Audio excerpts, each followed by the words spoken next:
Judges from Britain, America, Russia, and France assemble in Nuremberg's courthouse.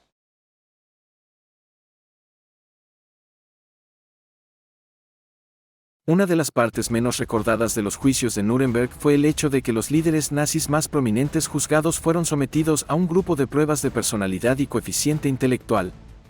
Uno de los objetivos del juicio de Nuremberg era averiguar por qué estas personas cometieron actos tan atroces. En este punto, los aliados estaban convencidos de que muchos de estos hombres eran culpables de los crímenes de los que estaban siendo acusados. La pregunta luego pasó al motivo.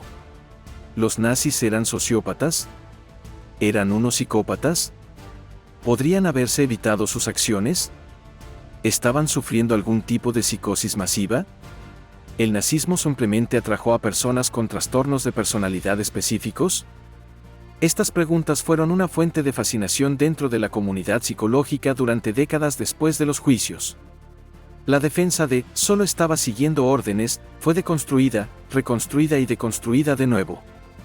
Una de las cosas más interesantes que surgieron de estas pruebas fueron las puntuaciones de coeficiente intelectual de los líderes nazis supervivientes.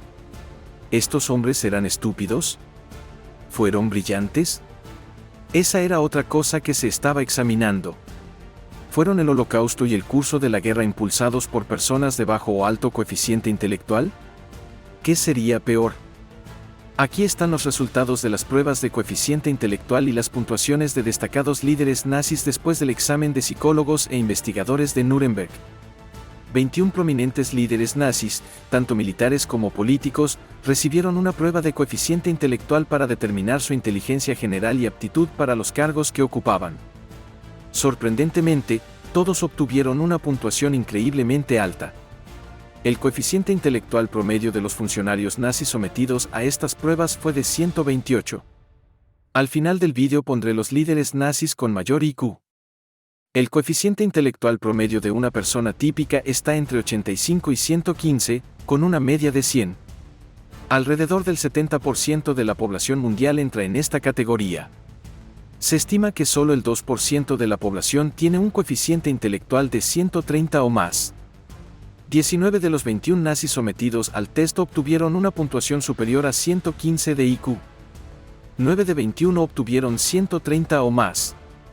Eso significa que el número de líderes nazis considerados vastamente superiores es 20 veces mayor de lo que el promedio global esperaría para una muestra. Si bajas el umbral a 127, ese número salta aún más al 67%. Estas impresionantes puntuaciones de coeficiente intelectual demostraron que estos hombres no eran títeres, ni que solo seguían órdenes. Estos hombres eran más que capaces de planificar y orquestar los elaborados planes que llevaron a la muerte de millones de personas en Europa. El único hombre en esta lista que fue absuelto por completo de todos los cargos de los juicios de Nuremberg fue Hjalmar Schacht, que fue el ministro de Economía en Alemania. También es el hombre que puntuó más alto. Tal vez su inteligencia fue una suerte para él durante su defensa. Hjalmar Schacht fue absuelto el 1 de octubre de 1946. Puedes leer sobre las evaluaciones psicológicas y sobre las pruebas exactas que se dan en 22 celdas en Nuremberg. Un psiquiatra examina a los criminales nazis por Douglas M. Kelly, publicado en 1947. El destino de los líderes nazis. 11 de los líderes nazis de esta lista fueron condenados a muerte. 10 fueron ejecutados. Göring logró suicidarse antes de que pudiera ser ejecutado. El resto fue condenado a prisión, a veces a cadena perpetua. Los aliados ejecutaron a todos los culpables de Nuremberg el 16 de octubre de 1946, pocos días después de que terminaran los juicios. Cada uno fue colgado del cuello hasta morir. Es interesante observar que 4 de los 6 nazis más inteligentes, según sus puntuaciones de coeficiente intelectual, lograron escapar de la ejecución, y Göring logró morir en sus propios términos. No se puede decir si su inteligencia está relacionada con los resultados de sus defensas, pero es una correlación que no se puede ignorar. La oscura realidad. Estos resultados nos dicen que algunos de los momentos más oscuros de la historia de la humanidad, algunos de los peores actos, algunas de las doctrinas y decisiones más atroces, fueron creados, impuestos y perfeccionados por genios. Es una realidad inquietante sobre la que hay que reflexionar. ¿Y si estos hombres hubieran usado su inteligencia para el bien en lugar del mal?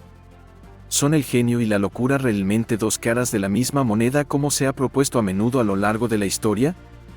¿El nazismo atrajo a los genios o los genios crearon el nazismo? Las respuestas a estas preguntas están por encima de mi capacidad, pero estos resultados y la historia detrás de los juicios de Nuremberg siguen siendo infinitamente fascinantes casi 80 años después.